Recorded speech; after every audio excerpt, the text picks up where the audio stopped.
नमस्कार दोस्तों, unforgiving history channel में आपका पुनः स्वागत है। आज से 344 बरस पहले 3 अप्रैल 1680 के दिन एक ऐसी विभूति का देहांत हुआ था जिसने अपने शौर्य की गाथा अपने रक्त और अपनी बहादुरी से इतिहास के पन्ने में जो दर्ज करी, जिसका मूल्यांकन किसी भी परिप्रेक्ष्य में करो, किसी भी कसौटी पर घिसो, वह और कुंदन बनकर चमकते रहेगा।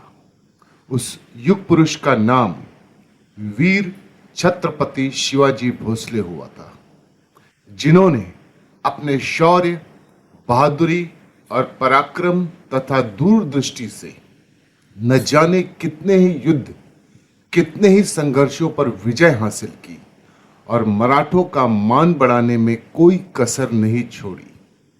पर कहते हैं ना, जो किसी से नहीं हारा उसे अपने ही हरा देते हैं, और यही उनके भी साथ हुआ। पर कैसे?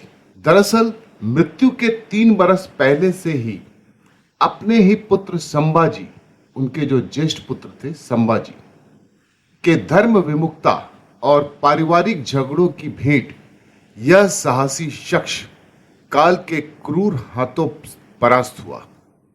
पर जीवन के अंतिम वक्त की पटकथा उनके खुद के बेटे संभाजी और राजा राम की माता सोयराबाई ने, और सत्ता के लालच में लिप्त मंत्रियों ने राजनीतिक कुचक्र कर शायद महाराज की बलि ली होगी।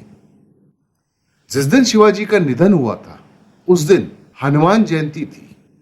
किले में जोर शोर से इस जयंती को मनाने की तैयारी चल रही थी। शिवाजी की सारी रानियां उसमें व्यस्त थी। बड़ा बेटा संभाजी वहां से दूर, रायगढ़ किले से दूर कोल्हापुर में था, यानी कि उस दरमियान उनके पास कोई नहीं था। ऐसे में साजिशकर्ताओं को पूरा मौका मिल गया। इसके बाद शिवाजी की तबीयत निरंतर बिगड़ती गई और उन्हें अंतिम में बचाया नहीं जा सका। शिवाजी के निधन के बाद हालात नाटकीय तौर पर बदलने लगे। बड़े बेटे संभाजी को बंदी बनाकर एक दुर्ग में रखा गया और इसी बीच मौका पाकर राजा राम का राज्याभिषेक कर दिया गया। है ना कितनी क्रूर सच्चाई! जो इंसान जिसकी मृत्यु पर मुगलों ने सम्मान में अपनी पगड़ी नीचे कर ली, और उस बहादुर के जाने में और उनके अपनों ने अपनी सत्ता लिप्सा के कारण उनकी पगड़ी उछाली।